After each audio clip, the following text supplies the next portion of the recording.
But sometimes you just don't know. That's the scary thing about people. They just don't let on. Say some people they'll say something. Some people cry wolf. Other people, there's not a single word. Just they eat breakfast, go about their day, and then you learn that they kill themselves.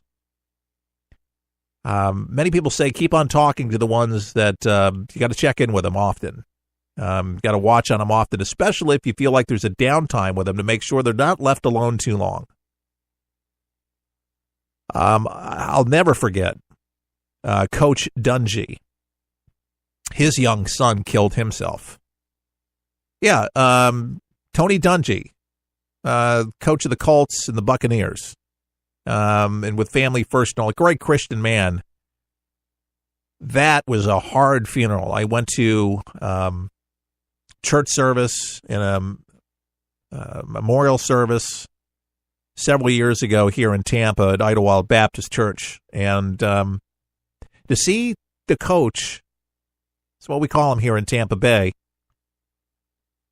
his words of reassurance, and I think it was more for us than it was for him, but I think it may have comforted him at the same time, but that he was in a much better place. And when he said it, he looked right in everybody's eyes, that you could tell that he was looking at heaven. That's how much that he believed that he would be meeting his son, reunited with him. But the strength and integrity of this man during such a difficult time, amazing, because not everybody could have that strength. But that is a testament to his spiritual strength and a God who he believes in.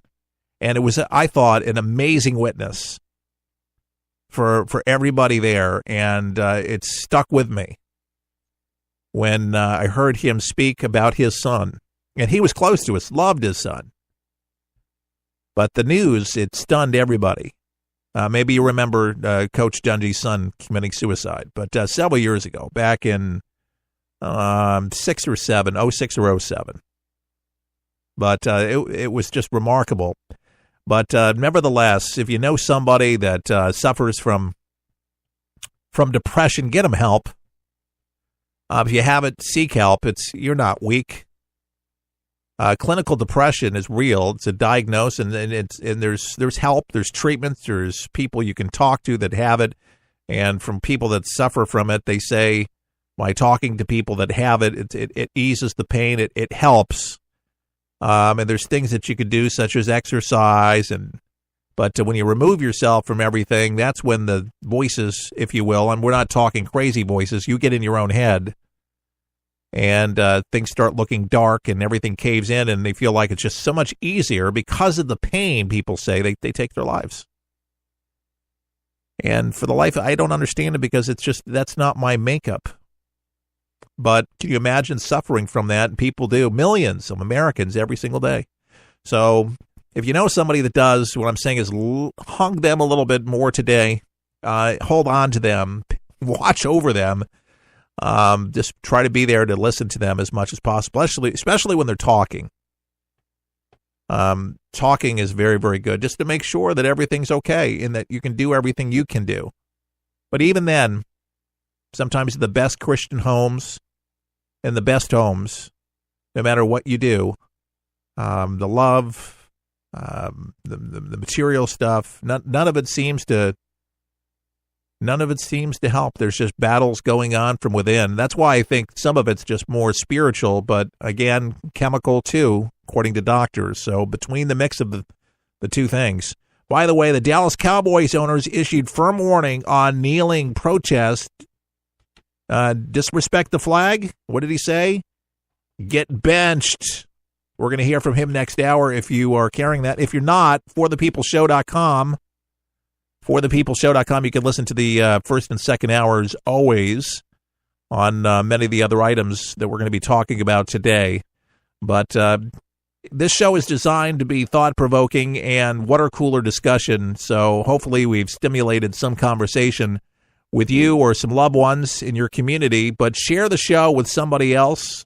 Would you do that on social media? Just there's a share button right there at forthepeopleshow.com. You can like us right there on Facebook. It's For the People Show on Facebook. If you just want to query that, if you go to facebook.com, or you can find Twitter. If you'd like to tweet anytime, it's hashtag Talk to Keith Allen, and Allen's ALAN. And I'd love to hear from all of you. Tell me what you're thinking, where you're listening from, which is important. Love to get emails from our listeners across the country. And whether you're a long-time listener or a new-time listener, just caught the program, send me a little note at forthepeopleshow.com. Let me know that you like the broadcast. And if there's something that you don't like about it, we like to hear from you too. Oh, yeah, the good and the bad. And send me some news stories, something that captivated your attention, thinks that it needs some attention. You want me to talk about it. I'm always open for those too. All right? Don't forget our coffee cup. It supports For the People. It's brand new. It's 11 ounces, red, white, and blue flag with For the People on it. My name. And it is most magnificent, and coffee, hot chocolate, and tea will taste much better in this cup than any other cup that you've ever had. And it will last a long, long time. $20 and some change. That includes shipping and handling, that's right. And you can get it right on our front page and take a look at it. You can click on the picture and it opens. It's our coffee mug, and anything else that we have that would be worthwhile is online at forthepeopleshow.com. Keith Allen, For the People, saying all the best. May God bless.